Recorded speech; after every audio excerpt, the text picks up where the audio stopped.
One thing I wanted to try to figure out is why do you think, the UFC has gone to great lengths to maybe erase you from the history? Or we've heard you all obviously talk about this as well. Why do you feel like you're being scrubbed from the UFC history?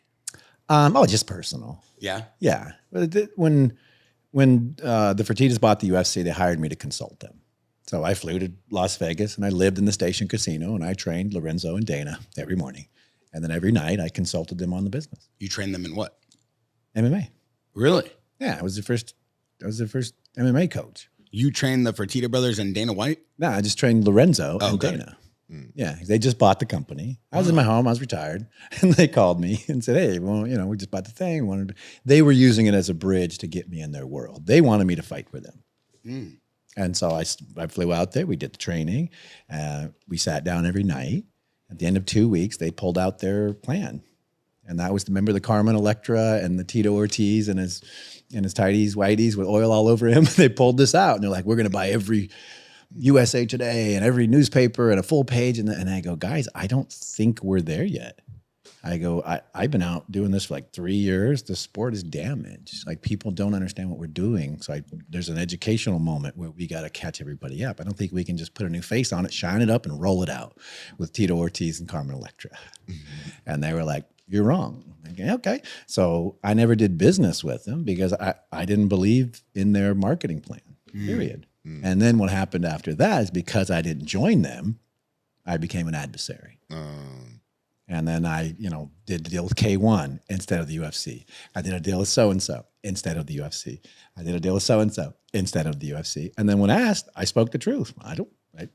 Marketing plan sucked. They lost $20 million right out the gate because they didn't. I traveled the States. People had no idea what was going on. They still thought it was John McCain, human cockfighting. People are dying. No one even knew we had rules. No one even knew we'd put these regulations in. So I was like, guys, I don't think that's the right direction.